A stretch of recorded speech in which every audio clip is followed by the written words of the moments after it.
Hello বন্ধুরা, আমি কাজল ma'am জ্ঞানজ্যোতি coaching সেন্টারের পক্ষ থেকে তোমাদের সকলকে জানাই স্বাগত। আমি তোমাদের ইউনিভার্সিটির অন্তর্গত মেজর হিস্ট্রি সাবজেক্টের মেসোপটেমিয়ার সমাজ ব্যবস্থা সম্পর্কে আজকে আলোচনা করব। আলোচনার আগে তোমাদেরকে একটা ছোট্ট ইনফরমেশন দিতে চাই।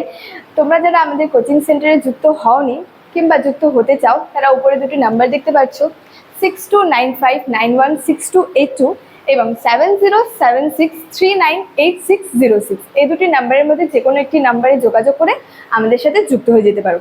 তো আর বেশি দেরি না করে আজকের টপিক সম্পর্কে আমরা আলোচনা শুরু করছি। প্রথমেই বলা হয়েছে মেসোপটেমিয়া শব্দটির অর্থ। গ্রিক ভাষায় মেসোপটেমিয়া শব্দটির অর্থ হলো নদীর মধ্যবর্তী ভূমি বা নদীর মধ্যবর্তী স্থান। এখানে নদী বলতে মূল দুটি নদীকে বোঝানো হয়েছে, টাইগ্রিস এবং ইউফ্রেটিস। মেসোপটেমিয়ায় সামাজিক শ্রেণীবিন্যাসকে মূলত তিন ভাগে ভাগ করা যেতে পারে, যেমন উচ্চতর, মধ্যতর এবং নিম্নতর শ্রেণীবিন্যাস। এবং এই উচ্চতর, নিম্নতর এবং মধ্যতর এই শ্রেণীবিন্যাস বিভিন্ন নামে পরিচিত। যেমন উচ্চতরে যারা ছিল তারা ওয়াইলাম নামে পরিচিত, মধ্যস্তরে যারা ছিল তারা মুস্কেন্নাম নামে পরিচিত এবং নিম্নস্তরে যারা ছিল তারা ওয়ার্জিন নামে পরিচিত। সমাজের উচ্চস্তর শ্রেণীতে যারা অবস্থান করত তারা ছিল পুরোহিত, অভিজাত, বণিক, শিল্পপতি এবং উচ্চ পদস্থকারী সরকারি কর্মচারীরা। এবং মধ্যবর্তীতে যারা অবস্থান করত তারা ছিল চিকিৎসক, ক্ষুদ্র ব্যবসায়ী এবং বিভিন্ন শ্রেণীর কারিগর। এবং নিম্নস্তরের শ্রেণীতে বা নিম্ন শ্রেণীভুক্ত যারা ছিল তারা ছিল দাস বা কৃতদাস, ভূমিদাস এবং সাধারণ শ্রমিক। মেসোপটেমিয়ায় যেসব সমাধি পাওয়া গেছে সেখানে সামাজিক স্তরভেদের প্রমাণ রয়েছে, মানে যে স্তরগুলি পাওয়া গেছিলো সেগুলির পুরো প্রমাণ পাওয়া গেছে যে এগুলোর স্তর রয়েছে। এবং সুমেরীয় সমাজে বলা হয়েছে যে যুদ্ধবন্দীরাই একমাত্র দাস বা কৃতদাসে পরিণত হতো।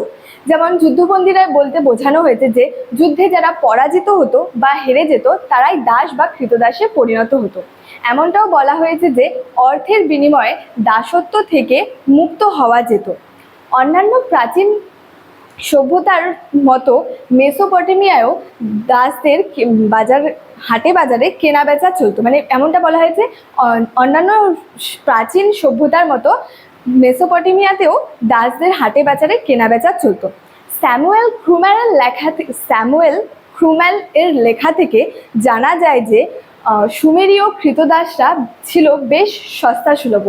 এমনটা বলা হয়েছে যে একজন কৃতদাস বা দাসের দাম একটা গাধার দামের থেকেও কম।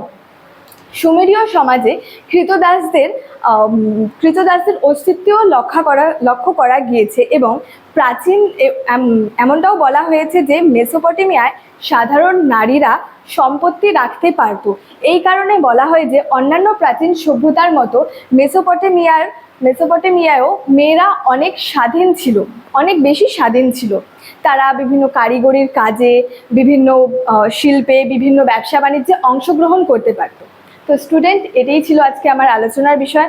ভিডিওটি ভালো লাগলে অবশ্যই like, comment, share and subscribe করে দিও এবং বন্ধুদের সাথে ভিডিওটি শেয়ার করে দিও। দেখা হচ্ছে পরবর্তী কোনো একটি ভিডিওতে। ততক্ষণের জন্য thank you so much. Thanks for watching.